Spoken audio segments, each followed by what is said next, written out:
पाठ करने के बाद घर में बरकत क्यों नहीं है? जय श्री गणेश मित्रों, खूब पूजा पाठ करने के बाद भी घर में बरकत क्यों नहीं आती है? चलिए जानते हैं। आज के इस वीडियो के माध्यम से दोस्तों, आपने बहुत से लोगों को यह कहते हुए सुना होगा कि मैं इतनी पूजा पाठ करता हूँ, लेकिन उसका पूर्ण फल मुझे नहीं मिलता है। इस वीडियो में हम उसका कारण बताएंगे। असल में जाने अनजाने में कुछ लोग पूजा के दौरान में कई तरह की गलतियां कर बैठते हैं, जिसकी वजह से उन्हें पूजा का फल नहीं मिल पाता है और पूजा अधूरी रह जाती है। ऐसे में अगर आप गलत विधियों और नियमों के साथ पूजा करते हैं, तो इसका विपरीत प्रभाव भी पड़ सकता है। चलिए जानते हैं कि घर और मंदिर में पूजा करने का सही तरीका क्या है। किसी भी देवी देवता या भगवान का पूजन करने से पहले स्नान किया जाता है। स्नान के पश्चात शांत मन से भगवान के सामने आसन पर बैठा जाता है। पूजा कभी भी खड़े होकर नहीं करनी चाहिए और ना ही खाली फर्श पर बैठकर पूजा करनी चाहिए। कुछ लोग पूजा करते समय जमीन पर ही बैठ जाते हैं, जो कि बिल्कुल गलत है। जिस तरह से आपने भगवान को बैठने के लिए आसन दिया है, ठीक उसी प्रकार स्वयं भी आसन पर ही बैठे। शास्त्रों में कंबल और कुश के आसन को पूजा के लिए शुभ माना गया है। इस बात का भी ध्यान रखें कि पूजा का स्थान घर के फर्श से थोड़ा ऊपर होना चाहिए, क्योंकि भगवान अतुल्य और श्रेष्ठ है, इसीलिए आप अपनी बराबरी में उनकी पूजा ना करें। पूजा के लिए भगवान को किसी चौकी में या फिर फर्श से ऊंचे स्थान पर स्थापित करें।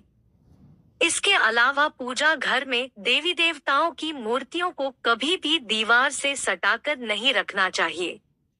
पूजन करते समय आपका मुंह उत्तर या फिर पूर्व की दिशा में ही होना चाहिए। घर या किसी भी मंदिर में पूजा संपन्न करने के बाद भगवान से अपनी भूल के लिए उनके समक्ष क्षमा याचना जरूर कर लेनी चाहिए। इससे परमात्मा आपके द्वारा जाने अनजाने में की गई गलती को क्षमा करते हैं और आशीर्वाद देते हैं। पूजा घर हमेशा घर के ईशान कोण में ही रहना चाहिए। पूजा घर में किसी एक देवी देवता की मूर्ति एक से ज्यादा नहीं होनी चाहिए। घर के मंदिर में किसी भी भगवान की मूर्ति 9 इंच या 22 सेंटीमीटर से छोटी होनी चाहिए। इससे बड़ी प्रतिमा घर में रखना शुभ नहीं माना जाता। बड़ी प्रतिमा को मंदिर में रखना चाहिए।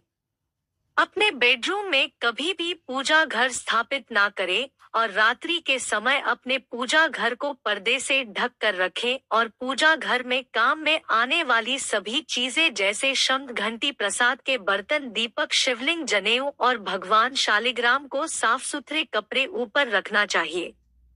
ऐसा नहीं करने पर हर रोज पूजा पाठ करने के बाद भी आपको उचित फल नहीं मिल पाता है।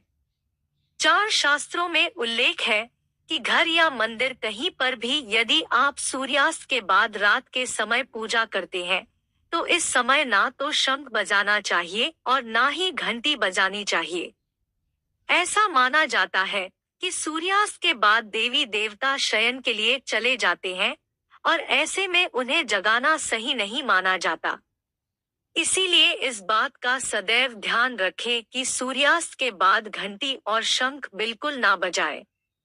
5 अक्सर लोग पूजा करते समय सिर्फ धूप जलाते हैं, लेकिन यह गलत है। किसी भी देवी देवता की पूजा करने से पहले दीपक जलाना अनिवार्य माना जाता है। ऐसी मान्यता है कि दीपक भगवान के प्रति हमारी भक्ति भाव, हमारे द्वारा चढ़ाया गया प्रसाद, धूप और अन्य कार्यों का साक्षी होता है। अगर आप पूजा करने से पहले दीपक नहीं जलाते हैं, तो भगवान तक आपकी प्रार्थना कभी नहीं पहुंचती है। आजकल ज्यादातर घरों में अगरबत्ती का इस्तेमाल किया जाता है, परंतु कभी भी पूजा करते वक्त अगरबत्ती का इस्तेमाल नहीं करना चाहिए, क्योंकि अगरबत्ती में बांस की डंडी का इस्तेमाल किया जाता है। हिंदू शास्त्रों में पूजा में बांस का इस्तेमाल वर्जित माना गया है। इसलिए हमेशा पूजा में दीपक का इस्तेमाल करना चाहिए।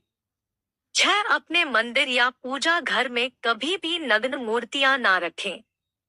देवताओं को वस्त्र सिलकर पहनाए। आजकल बाजार में भी देवी देवता के वस्त्रों उपलब्ध होते हैं। आप चाहे तो बाजार से ले सकते हैं।